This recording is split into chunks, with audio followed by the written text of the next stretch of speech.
أملاك أبراهام ونبي موسى أملاك أبراهام ونبي موسى أجاست عالم قدست سلاسي تمسكنوا تمسكنوا تمسكنوا تبل على نفسي بوداسي أملاك أبراهام ونبي موسى أملاك أبراهام ونبي موسى أجاست عالم قدست سلاسي تمسكنوا تمسكنوا تمسكنوا تبل على نفسي بوداسي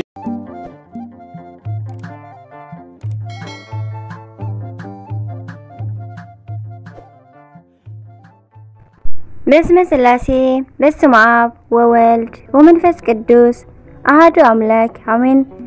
سلام እግዚአብሔር አምላክ ምስኩላትኩም ይሁን ስድራ እግዚአብሔር አምላክ ከመይ ሓዲርኩም አነ እግዚአብሔር ይመስገን ክብሪ ይስፋሕ መድኃኔዓለም ክርስቶስ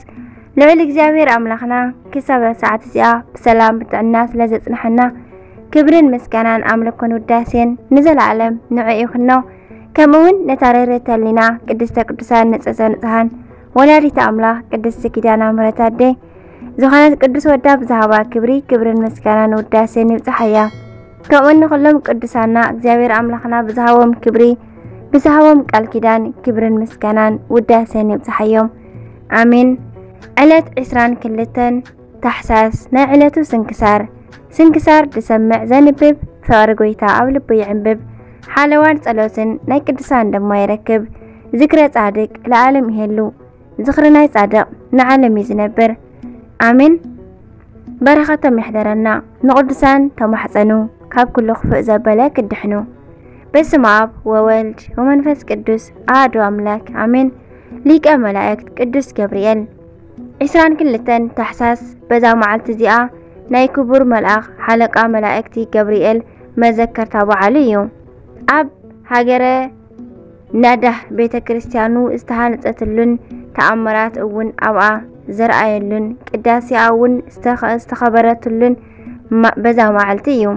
ናይቲ ዓዲ ኤጲስቆጶስ አርኬላዎስ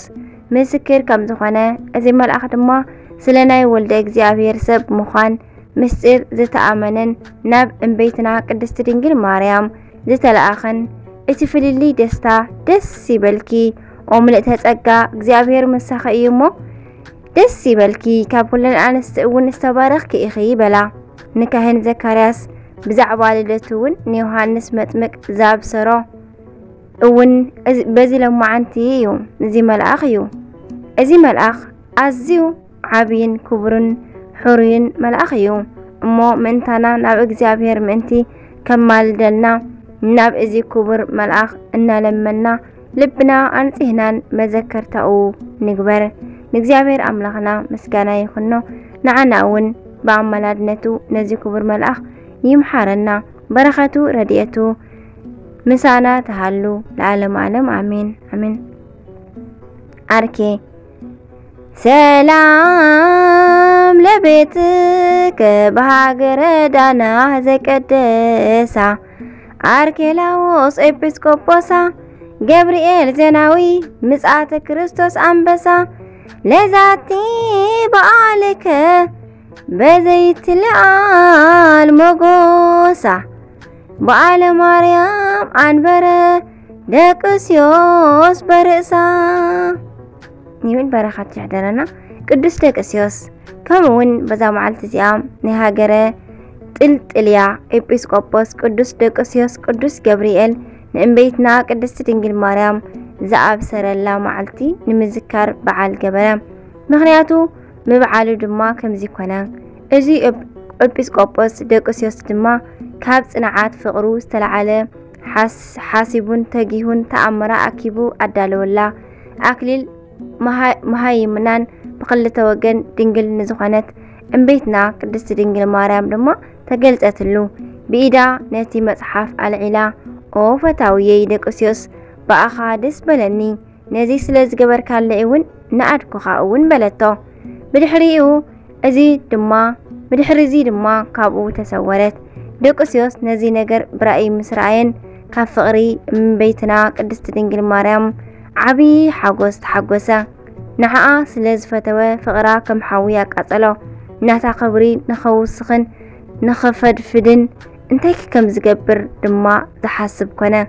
ብድሕሪ እዚ ድማ ሓለቓ መላእኽቲ ንዓኣ ዝኣብሰረላ መዓልቲ ኣቐዲሙ ብምኽንያት ጾም ኣብቲ እዋን ሰባት ክገብርዎ ዘይከኣሎም በዓል ገበረ ንሱ ድማ 8 መዓልቲ ቅድሚ ዝኸበረ በዓል ልደት ገበሮ እዚ ድማ 22 መዓልቲ ታሕሳስ እዩ ኣብ መዋእል ጵጵስናኡ ተሰሪዑ ድማ ክሳዕ እዛሎም መዓልቲ ጸኒዑ ይርከብ እቶም ህዝቢ ድማ ምስ ኣብዓልዎ ዓብይ ታሕጓስ ገበሩ መፍቀሪ ርህራሄ ሕያውነትን ሰናይ ነገርን ዝኾነት ብክልተ ወገን ድንግል ዝኾነት ቅድስት ድንግል ማርያም ኣዴና ወላዲተ ኣምላኽ ኣብ ኢዳ ድማ ልብሲ ነበረ ኦፍት ወይን ናይ ብሓቂ ኣገልጋሊየይን ደቅስዮስ ኣነ ንኢደካ እየ ፈትየካ እየ በኣኻውን ደስ ኢሉኒ እዩሞ ንስራሕካ እውን ፈተኽዎ በኣይ ከም ዝተሓጎስካን በዓል ብስራት ዝኸበረ ዝኣብሰረኒ ገብርኤል ስለ ዝገበረካን ንኹሉ ሰብ ምእንታይ ስለ ዝሐጎስካን ኣነ ዋጋኻ ክህበካን ንስኻ ከም ዝኽበርካን እውን ኣብዚ ዓለም ኣብ ቅድሚ ኩሉ ሰብ ክኽብረካን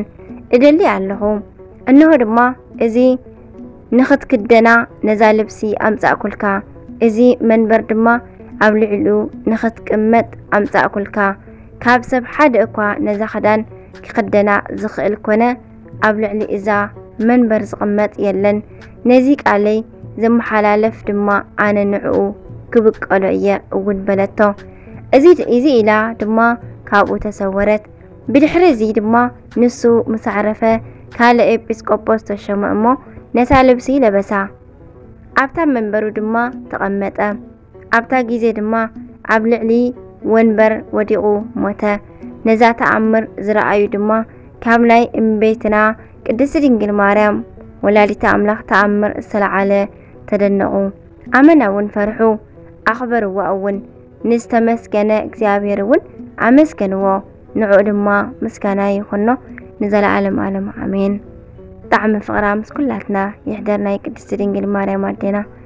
ኣርኬ ሰላም እብል ለደቅስዮስ ባህርያ ኤጲስቆጶስ ዝሃገረ ጥልጥልያ በእንተ ዘጸሓፈ ላቲ ትእምርተ ዜናሃ ወጸጋ እበያ እንተ ወሃበቶ ወላዲተ ኣምላክ ማርያ ልብሰ ሰማያዊት እስከ ዮም ነያ ኣሜን በረኸተ መሕደረና ቅዱስ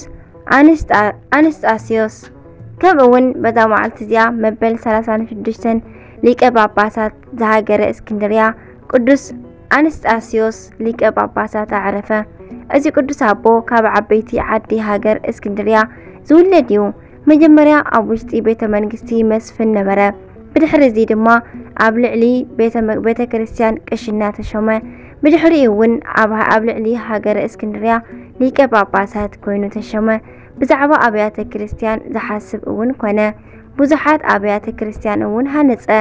ኤጲስቆጶሳትን ካህናትን እውን ኣብ ውሽጢ ኩለን ዓድታት ሾመ ካብ መለካውያን እውን ኣብያተ ክርስቲያኖም ተቐበለ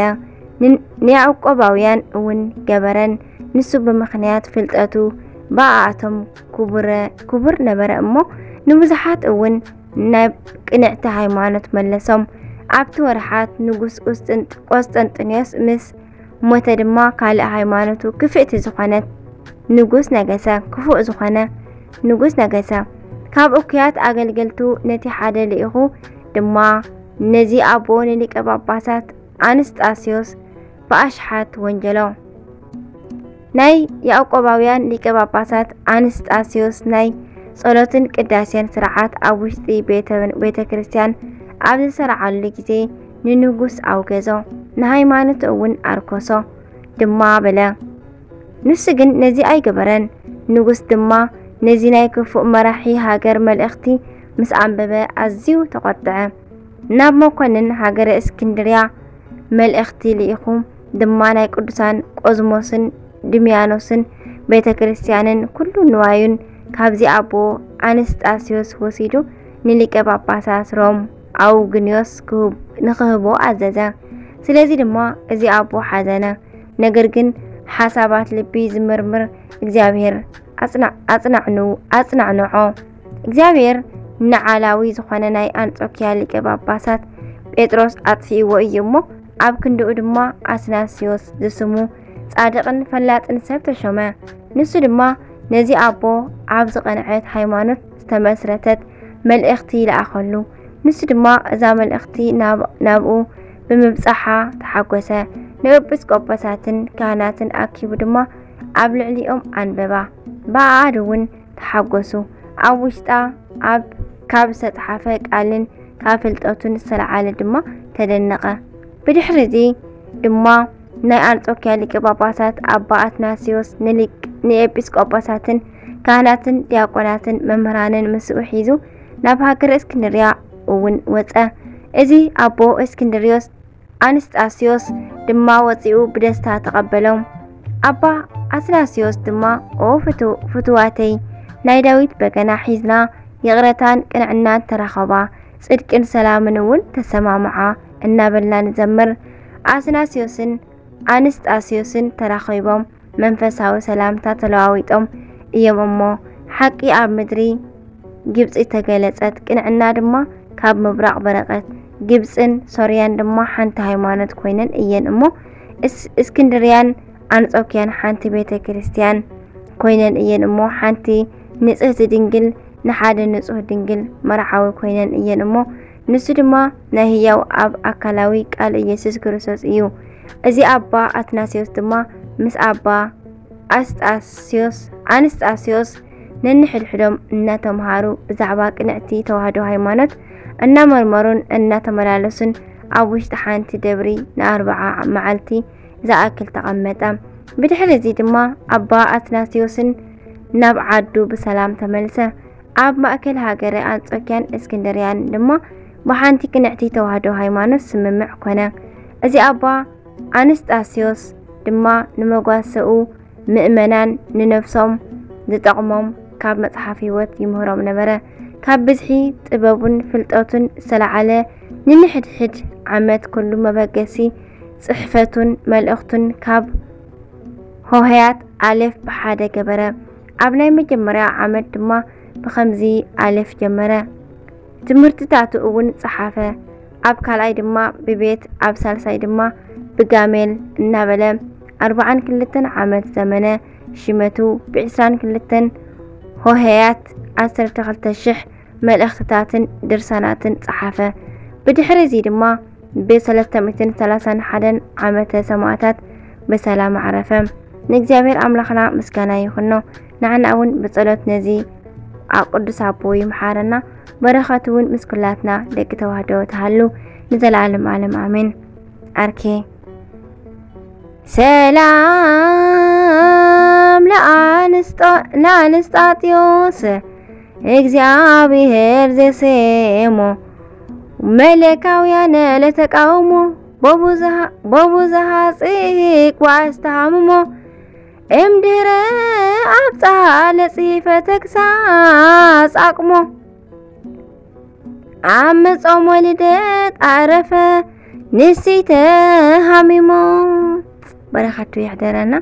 ንእግዚአብሔር አምላኽና ምስጋና ይኹኖ ንዓና እውን ብጸሎት እዞም ቅዱሳን ኩሎም ይምሓረና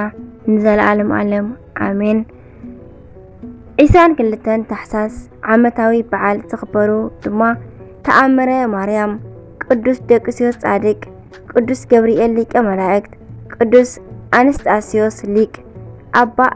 አርኬላዎስ ወርሓዊ በዓላት ድማ ቅዱስ ኡራኤል ሊቀ መላእክት ኣባ እንጦንስ ኣባ ጳውሊ የዋህ ቅዱስ ዮልዮስ ቅዱስ ሉቃስ ወንጌላዊ ኣባ መትርያኖስ ጻድቅ እዮም በረኻቶም ዓመታውን ወርሓውን ተሓሲቦምን ተዘኪሮምን ኣብ ቅድሚ እግዚአብሔር ከቢሮም ዝውዕሉ ኩሎም ቅዱሳና በረኻቶም ይሕደረና አሜን ዝወደቀ ዝነጠበ ቃል ኮነ ዜማ ፊደል በአፈ ቅዱሳን ትጓል መላእክት ተአረመለ سنكسار تسمع زنبب فقر قويتا أبلبو يحبب حالوان صلوتن ناي قدسان دمو يركب ذكرى صادق لعالم يهلو ذكرنا صادق نعالم يزنبر آمين وسبحان لእግዚአብሔር ولولادته ድንግል ولመስቀሉ ክቡር آمين آمين آمين ليكن